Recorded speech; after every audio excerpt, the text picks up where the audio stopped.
with my head on it. There we are, you see, I don't like the pomp and ceremony. I've got my head like the Queen on a chocolate coin, and a lot of the parents say to me, the kids want the chocolate coin more than the degree, and that avoids having to hug. And don't, you know, it could be coronavirus. Oh, it could? Yeah, well, we're catastrophizing. Yeah. Stop hugging. Back off, Fluella. Yeah, exactly. Oh, is this true or false? Yes. That's the game. Yeah, get it. I say get it. Is this true or false? You turned down the chance to play Doctor Who. False. Oh. I've never actually been asked, although my name seems to be in the ring every single time. I don't know why. Yeah. I tell you who does want to play it is Jennifer Saunders. Does she really? She does. She would like to play it. And her name hasn't been in the ring. They've got the wrong one. She would say yes. But they've got a lovely girl, got Jodie doing it now. She's so good, yeah, isn't exactly, she? Yeah. Now, true or false? Presumably this is true, because who wouldn't? You hate adult colouring books.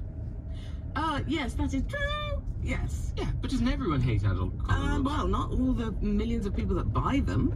Okay. I mean, maybe when we're old and dribbly and we live in the celebrity old people's home together, Graham, we'll be next to each other on our special rocky chairs. It'll be like, Dawn, outside the line!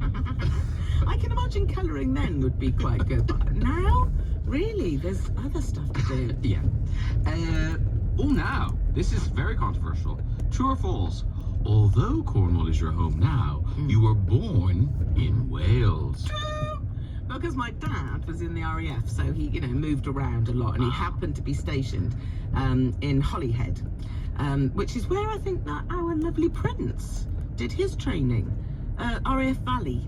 Yes, So that's where my dad was stationed when I was born. Yes, and home of the ferry, of course. Yes, the lovely ferry. Holyhead, and Dunleary. sideways trees, because it's really flat and very blowy. Oh, yeah. Yeah, you learn something every day. Every day. You collect Clarice Cliff ceramics. True. Any donations, welcome. Is it a big... I started doing it when I was a student at Central, actually. I used to go to the market. There was a market across the road, do you remember? I think there's a building there now, but there used to be sort of... rubbish. You know, yes, rubbish, with the odd little bit of Clarice Cliff that wasn't in a set, you know, a tiny little ashtray or something. Yeah. And I just loved it.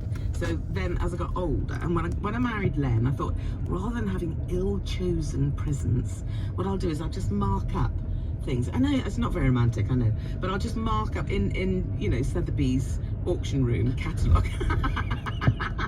My wedding list. My wedding list is a Sotheby's auction. If you're looking for something for me this birthday, choose this. We've got to go. The new series, The Trouble with Maggie Cole, starts on Wednesday, 9 p.m. at ITV. Thank you so much, Dawn, Graham. friend. Thank you. I should also thank Marion Keyes, Nikolai Foster, and Arlene Phillips, plus Maria and Sally behind the bass, Malcolm Flo, John, and Johnny. Next week, my guests will be actor Patterson Joseph, former Saturday star Frankie Bridge, and singer and foodie Jessie Ware, plus her mother, Lenny Ware. They've got a cookbook out. Oh my goodness. I know, who knew? Okay. I know. That's good. Yeah. Pick Up the Pops with Paul Gabbaccini will be on after the news, and I will return to these airwaves next week at 10 o'clock in the morning.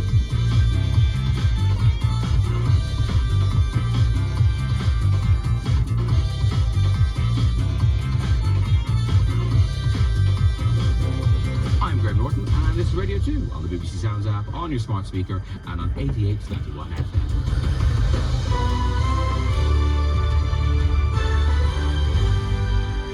BBC News at 1 o'clock. This is Adam Porter. The top civil servant in the Home Office has resigned, claiming there's been a vicious and orchestrated briefing campaign against him. Sir Philip Rutnam said the Home Secretary, Priti Patel, had denied being part of it, but he didn't believe her. He now intends to sue for constructive dismissal. Neither Ms Patel nor the government has commented on the allegations. However, in recent days, she's denied reports of bullying officials. The former head of the civil service, Lord Kerslake, had this reaction. Quite extraordinary and unprecedented. I think it will send shockwaves through the civil service. Sir Philip was, in my view, one of the most able civil servants I came across. So for him to have done this, he must have been pushed to the limit and beyond. Labour has called the claims astonishing. The Labour chairman of the Home Affairs Committee, Stephen Doughty, has demanded Ms Patel appear before MPs to explain her actions, saying her future was in question. Health officials are trying to discover how the latest person diagnosed with the coronavirus in the UK became infected, as well as trace anyone he's had contact with. The man, who's from Surrey, is the 20th confirmed case in the UK.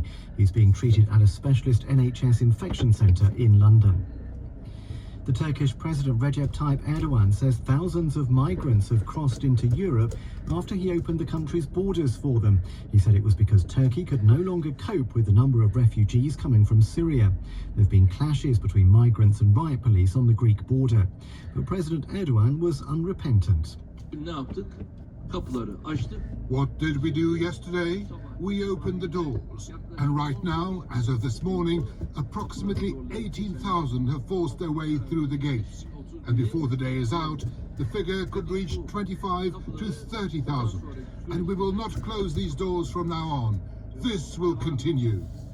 An Australian vet has described how she pulled an entire beach towel out of a huge snake.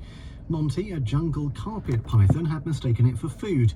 It took Dr. Olivia Clark and her team in Sydney half an hour to remove the towel. I've seen cases of animals eating weird things before.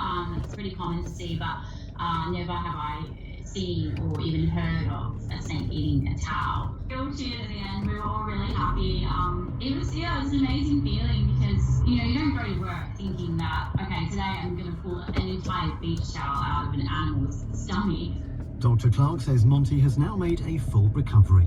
And the weather forecast, a brighter interlude for many this afternoon before further heavy showery rain pushes in from the west with snow over higher ground. It'll be very windy. Showers or longer spells of rain across Scotland, Northern Ireland and Northern England tonight. BBC News at 3 minutes past 1, our next at 2.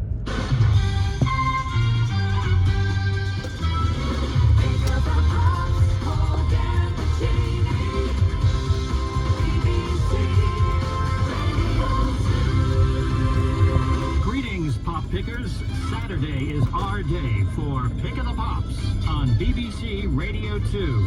In the first hour, it's the top 20, this date in 1973. Then we hear the hits from the 29th of February, 1980. If it's 73, there must be Stevie, Elton, and Olivia. And then there's the Jackson 5, Detroit Emeralds, and Thin Lizzy. Gonna make you an offer you can't refuse. Blockbuster. Doctor My Eyes, looking through the eyes of love. Feel the need in me. Whiskey in the jar. We begin in 73. Number 19. Roberta Flack killing me softly with his song.